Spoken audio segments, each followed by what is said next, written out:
Alright, this is going to be another wonderful video in my continuing series on elementary mathematics. And don't tell me that elementary school kids can't learn this stuff. I know better than this. If you can teach them rudimentary vocabulary, you can teach them this. It's not that hard. Okay. Now, do you remember all your wonderful terms from trigonometry? Do you know where a lot of them came from? Well, I'm now going to explain that to you. Not everything tonight, but I will explain this much to you, and then we'll go on from there. All right. Right now we have a circle, and we have two lines. You say, well, now you got three terms down here. One's called tangent, one's called secant, and one's called chord. What are these three here? All right, I'll explain. This line here touches this circle at exactly 1 point. That's right.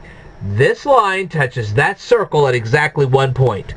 If a line touches a circle at exactly 1 point, it is called a tangent. That's what it's called. Isn't that simple? You can tell that to a 7-year-old, and a 7-year-old will grasp that. That is not hard to grasp whatsoever. Okay. Now then, if you have a line like this, and it touches a circle at 2 points, any 2 points, it's called a secant line. Any line that touches a circle at exactly 2 points is a secant line. Okay, that's simple enough. Now, what is a chord? A chord is a line that stays within the circle. Let me say that again.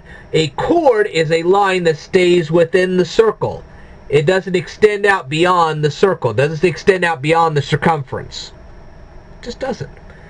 So, if you draw a line that connects any 2 points of the circumference, but it stays within the circle, it's called a chord. Now, if you draw a chord that goes through the center of the circle, that's called a diameter. A chord that goes through the center of the circle is called a diameter. If it doesn't go through the center of the circle, it's just a chord. Now, why is this important?